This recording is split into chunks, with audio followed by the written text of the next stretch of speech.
अस्सलामु अलैकुम वरहमतुल्लाहि वबरकातुहू। मुहतरम नाजरीन, मसला ये है कि कोई ख़ातून सफ़र हज पर या उम्रे के सफ़र पर अगर तने तनहा जा रही है, अकेले जा रही है बिला किसी महरम के, तो ये जायज़ है या नहीं है।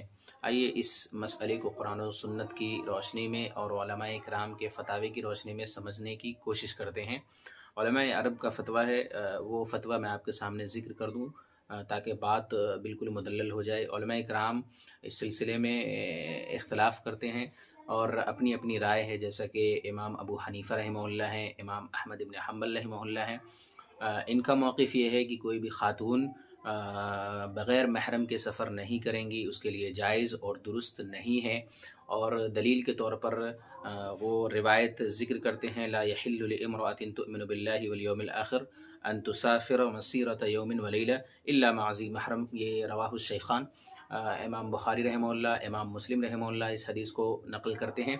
तो ये हदीस है जो इन लोगों की दलील है कि कोई भी ख़ातून एक दिन की मसाफ़त का सफ़र तय नहीं करेगी मगर ये कि महरम उसके साथ होना चाहिए। इसी तरीके से अब्दुल्ला इब्न अब्बास रज़ी अल्लाह तआला अन्हु की एक रिवायत है जिसके अंदर उन्होंने ये कहा कि कोई भी ख़ातून अकेले में बिला किसी महरम के किसी दूसरे मर्द से न मिले, और इसी तरीके से किसी भी ख़ातून के लिए दुरुस्त नहीं है कि वो सफ़र पर जाए इल्ला ये कि उसका महरम उसके साथ हो। तो एक शख्स खड़ा हुआ अल्लाह के रसूल सल्लल्लाहु अलैहि वसल्लम की मजलिस से और उसने ये कहा कि अल्लाह के रसूल सल्लल्लाहु अलैहि वसल्लम, मैंने जंग में नाम लिखवा लिया है, ग़ज़वे में मैंने नाम लिखवा लिया है और मेरी बीवी सफ़र हज पर गई है, तो मैं क्या करूं? तो अल्लाह के रसूल सल्लल्लाहु अलैहि वसल्लम ने कहा, जाओ उनके साथ हज करो। तो ये दलील है उन लोगों की जो ये कहते हैं कि सफ़र हज पर कोई ख़ातून अगर जा रही हैं तो उनके साथ उनका महरम होना ज़रूरी है, लाजिम है। इसी तरीके से इमाम शाफ़ी रहमहुल्लाह वगैरह हैं, ये कहते हैं कि नहीं, ये महरम का होना ये वाजिब और लाजिम और ज़रूरी नहीं है। कोई सिक़ात ख़ातून है, आदिला ख़ातून हैं, तो उनके साथ भी सफ़र हज पर कोई ख़ातून जा सकती हैं।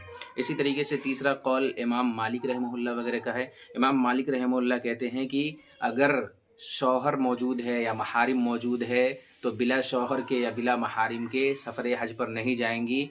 हाँ, अगर कोई तकलीफ़ है, कोई परेशानी है या शौहर के साथ जाने में कोई प्रॉब्लम पेश आ रही है, कोई भी परेशानी किसी भी तरह की हो सकती है, तो मजबूरी की सूरत में एक ख़ातून जो हैं दूसरी ख़वातीन के साथ जा सकती हैं या ऐसे नेक लोगों के साथ सफ़र हज पर जा सकती हैं। ये इमाम मालिक रहमहुल्लाह का कौल है। तो तीनों कौल आपने देखा। और इसी तरीके से अल्लामा इब्न तैमिया रहमहुल्लाह भी इसी के कायल हैं कि सफ़र हज पर ख़ातून जा सकती हैं और बिला किसी महरम के जा सकती हैं। इमाम मरवज़ी रहमहुल्लाह वगैरह भी इसी के कायल हैं। इसी तरीके से इन लोगों की दलील क्या है, जो लोग कहते हैं कि सफ़र हज पर कोई ख़ातून जाएंगी और उनके साथ महरम ना हो तो भी जायज़ है, तो इनकी दलील क्या है? क्योंकि ऊपर में आपने दलील सुनी कि अल्लाह के रसूल सल्लल्लाहु अलैहि वसल्लम ने सराहतन मना फरमाया है, तो इमाम शाफ़ी रहमहुल्लाह वगैरह क्यों इसको जायज़ करार दे रहे हैं? उसके लिए हदीस मौजूद है एक। इमाम शाफ़ी रहमहुल्लाह वगैरह ने जो मौक़िफ़ अपनाया है उस पर उनकी क्या दलील है, जिसको इमाम शिराज़ी रहमहुल्लाह वगैरह ने ज़िक्र किया है मुहज़्ज़ब के अंदर, और वो इससे इस्तिदलाल करते हैं, इस हदीस से इस्तिदलाल करते हैं कि ख़ातून जा सकती हैं। कौन सी हदीस है? अदी बिन हातिम अत्ताई रज़ी अल्लाह तआला अन्हु की हदीस है कि अल्लाह के रसूल सल्लल्लाहु अलैहि वसल्लम ने उनसे ये कहा कि क्या तूने हीरा को देखा है? हीरा एक मकाम है, एक जगह का नाम है। अल्लाह के रसूल सल्लल्लाहु अलैहि वसल्लम ने सहाबी रसूल अदी बिन हातिम अत्ताई से आप सल्लल्लाहु अलैहि वसल्लम ने फरमाया था, क्या तूने हीरा को देखा है? तो उन्होंने कहा, नहीं, मैंने हीरा को नहीं देखा है। तो अल्लाह के रसूल सल्लल्लाहु अलैहि वसल्लम ने कहा, मैं तुम्हें उसके बारे में ख़बर देता हूँ। उसके बाद आप सल्लल्लाहु अलैहि वसल्लम ने फरमाया, अगर तुम्हारी ज़िंदगी रही तो तुम देखोगे कि एक ख़ातून हीरा से सफ़र करके आएगी, खाने काबा का तवाफ़ करेगी और उसे किसी का खौफ नहीं होगा, सिर्फ़ और सिर्फ़ अल्लाह रब्बुल आलमीन का खौफ होगा।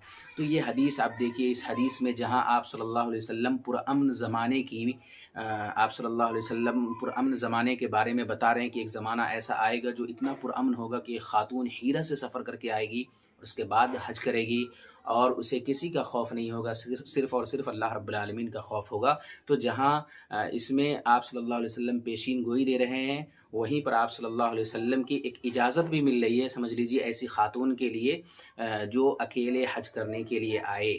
آپ اس کے اندر غور کیجئے تو آپ کو یہ معلوم ہوگا کہ اس حدیث میں آپ صلی اللہ علیہ وسلم نے یہ نہیں کہا کہ اس خاتون کے لیے جائز نہیں ہوگا کہ وہ خاتون ہیرا سے اکیلے آئے۔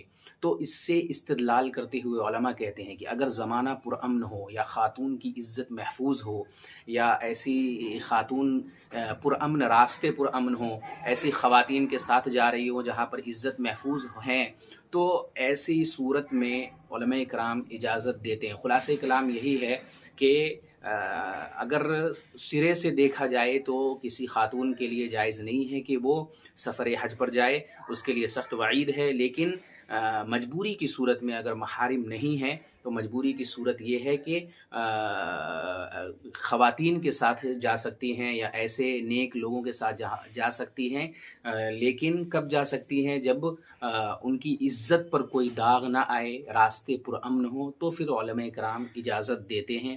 باقی واللہ عالم بالصواب، یہ فتاوی میں نے آپ کے سامنے ذکر کر دیا ہے، آپ اس کے اندر غور و فکر کر سکتے ہیں۔ امید کرتا ہوں کہ یہ باتیں آپ کو سمجھ میں آئی ہوں گی، اور ویڈیو اچھی لگے تو اپنے دوستوں کے ساتھ، احباب کے ساتھ اسے ضرور شیئر کریں۔ اللہ رب العالمین ہم تمام لوگوں کو کہنے سننے سے زیادہ عمل کی توفیق عطا فرمائے، آمین۔ والسلام علیکم ورحمۃ اللہ وبرکاتہ۔